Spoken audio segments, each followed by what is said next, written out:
Hello students, आज हम बात करेंगे 10th क्लास के इकोनॉमिक्स के क्वेश्चंस जो कि बहुत इंपॉर्टेंट हैं। इकोनॉमिक्स में अगर आप ये पढ़ते हैं तो आपके जो भी चैप्टर्स इस पर सीबीएसई एग्ज़ाम्स में आएंगे, सारे के सारे चैप्टर्स जो हैं एक बार आपको जो है आइडिया मिल जाएगा कि इनमें क्या क्या है। ठीक है, तो जो फर्स्ट क्वेश्चन है वो है इन्फेंट मोर्टेलिटी रेट, ये किसको हम बोलते हैं। उसके बाद जो अगला क्वेश्चन है वो ये है कि लिटरेसी रेट को मेज़र कैसे करते हैं।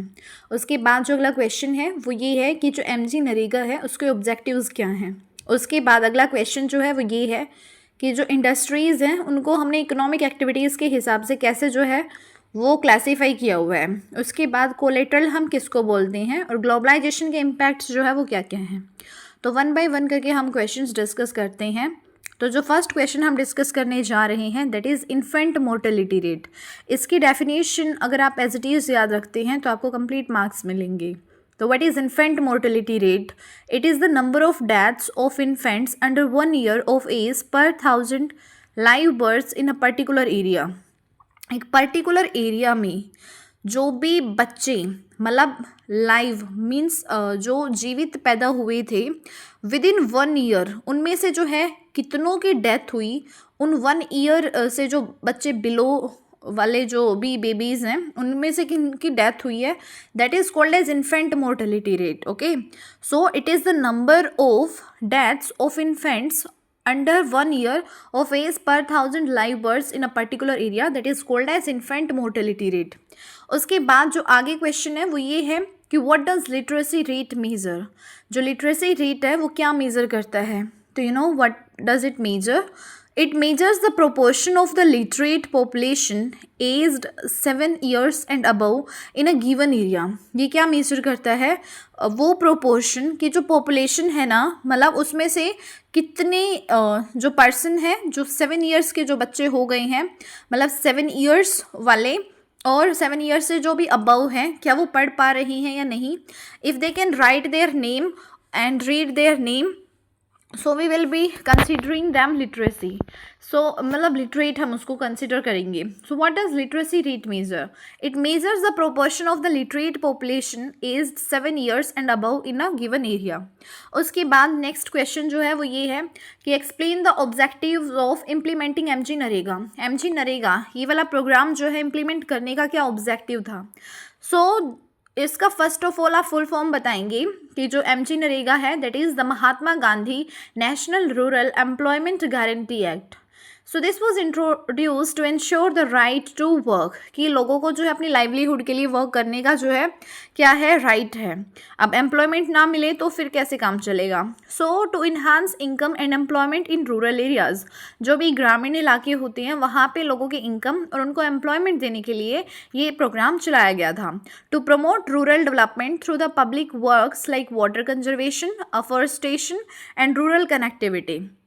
उसके बाद जो नेक्स्ट है वो ये है the legally guarantee employment in 625 districts. उसके बाद to provide 100 days of wage employment annually per household if not an unemployment allowances is provided. ठीक है, उसके बाद मतलब गारंटीड है कि 100 days जो आपको 365 days में से जो है वर्क मिलेगा ही। ठीक है, और ये एम्प्लॉयमेंट जो है वो 625 डिस्ट्रिक्ट्स में जो है वो चलाया गया ये प्रोग्राम। उसके बाद एमजी नरेगा का एम क्या है? टू रिड्यूस रूरल पॉवर्टी, कि जो गाँव में जो गरीबी होती है उसको रिड्यूस करना, and to ensure the livelihood security through the legally guaranteed wage employment, उनको जो है वेज जो भी है वो सारी चीज़ें मिलेंगी। उसके बाद जो आगे क्वेश्चन है वो ये है कि हमें क्लासीफाई करना है इंडस्ट्रीज़ को based on their economic activities with examples. So, you know, industries can be classified into 3 sectors based on the type of economic activity they perform: primary, secondary and tertiary. Each plays a vital role in the economy. Primary sector की अगर हम बात करें तो इसमें आता है हमारा एग्रीकल्चर एंड अलाइड एक्टिविटीज़।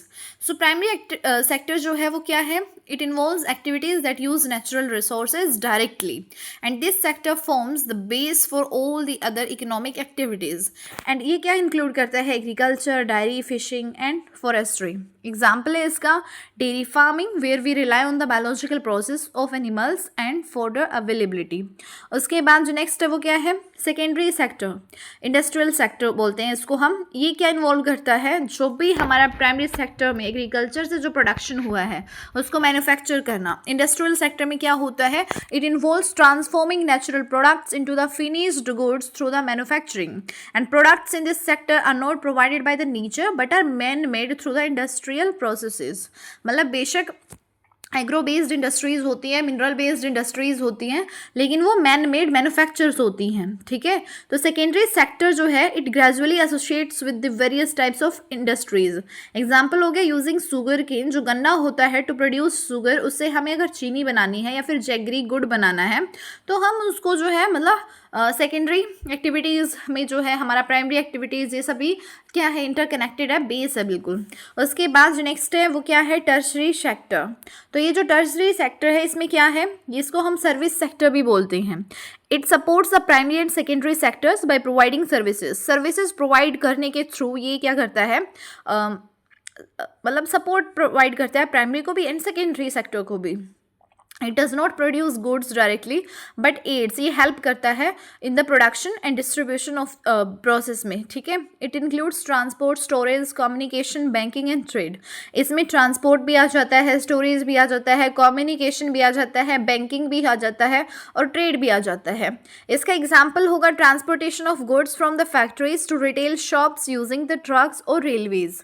और these three sectors are primary, secondary and tertiary work together to form the foundation of an economy, each contributing uniquely to the development and distribution of goods and services, ठीक है। उसके बाद जो next है वो क्या है, नेक्स्ट जो चीज़ है वो ये है कि व्हाट इज़ कोलेट्रल। कोलेट्रल हम किसको बोलते हैं, so you know what does it mean by collateral. Collateral जैसे कि हम लोकल लैंग्वेज में बोलते हैं कोई सामान गिरवी रखना, लाइक कोई घर, कोई ज्वेलरी या फिर कोई भी प्रॉपर्टी कुछ भी रख देता है, ठीक है, in the return of loan, ठीक है। लोन लेने के बदले जो है वो कोलेट्रल मतलब कुछ संपत्ति जो है वो देनी पड़ती है। So what is collateral, why is it a main reason to prevent the poor getting a loan from the banks, explain. Collateral is an asset that a borrower owns and pledges to the lender as a security for the loan. It acts as a guarantee that the loan will be repaid. If the borrower fails to repay the loan, the lender has the right to seize the collateral to recover the loan amount. इसके example हो जाएंगे collateral के like land, bank, deposits, live stocks और other valuable property. Collateral is a major barrier for the poor due to the following reasons. Absence of collateral with the poor. अब जो poor होते हैं उनके पास जो है होम लोन, कार लोन या फिर कोई सा भी लोन जो है लेने के लिए कई बार कोलेट्रल नहीं होता है। So most poor people do not own valuable assets that can be used as a security, making them ineligible for bank loans, ठीक है। उसके बाद जो नेक्स्ट है वो क्या है, जो नेक्स्ट है वो ये है absence of proper documents. Banks require legal documents and records to process loans which the poor often do not possess. उसके बाद जो नेक्स्ट है वो क्या है, limited presence of formal credit sources in the rural areas. In many rural regions, banks and formal financial institutions are either scarce और inaccessible, ठीक है। मतलब लिमिटेड प्रेजेंस होता है, फॉर्मल क्रेडिट सोर्स नहीं होते रूरल एरिया में। इवन किसी के पास जो है उनकी जो भी लैंड्स होती है उनके प्रॉपर जो डॉक्यूमेंट्स भी नहीं होते हैं। Lack of education and awareness, many poor individuals are not aware of how to approach the banks for the loans और unable to understand the procedures due to low literacy levels. तो इस वजह से वो क्या करते हैं, अपने आस पड़ोस या फिर अपने रिलेटिव से ही जो है लोन लेना प्रेफर करते हैं, ठीक है। उसके बाद जहाँ पे फॉर्मेलिटीज़ कम होती हैं, उसके बाद जो आगे क्वेश्चन है वो ये है कि हमें एनालाइज करना है इम्पैक्ट ऑफ ग्लोबलाइजेशन को। और जब इम्पैक्ट की बात करते हैं तो हम पॉजिटिव एंड नेगेटिव दोनों की बात करते हैं। So the impact of globalisation has not been uniform, explain the statement with the suitable examples. तो आप इसको कैसे एक्सप्लेन करेंगे। So globalisation has had a mixed impact on India, creating new opportunities for growth while also posing challenges for the workers and small industries. इसकी वजह से क्या हुआ, इंक्रीज हुआ इन्वेस्टमेंट। मल्टीनेशनल जो कंपनीज हैं, MNCs जो हैं, उन्होंने इन्वेस्ट किया है heavily in the sectors like mobile phones, automobile automobiles, electronics, and beverage, enhancing industrial growth. New jobs. Globalization has generated employment opportunities, especially in the sectors linked to the manufacturing, services, and supply chain. उसके बाद जो next है वो क्या है, growth of local companies. Growth of local companies में क्या आएगा, local firm supplying raw materials and services to larger industries have seen increased profits and businesses expansion. उसके बाद जो नेक्स्ट है वो क्या है, नेक्स्ट जो है वो ये है इंडियन मल्टीनेशनल्स. इंडियन मल्टीनेशनल्स में क्या आ जाएगा, companies like Tata Motors, Infosys and Asian Paints have expanded globally, establishing India's presence in international markets. उसके बाद जो नेक्स्ट क्वेश्चन है वो क्या है, challenges to the small producers. अब ये इसका एक चैलेंज भी आ गया ना, अब इतने सारे इसने फ़ायदे दिए तो नुकसान भी कुछ होंगे.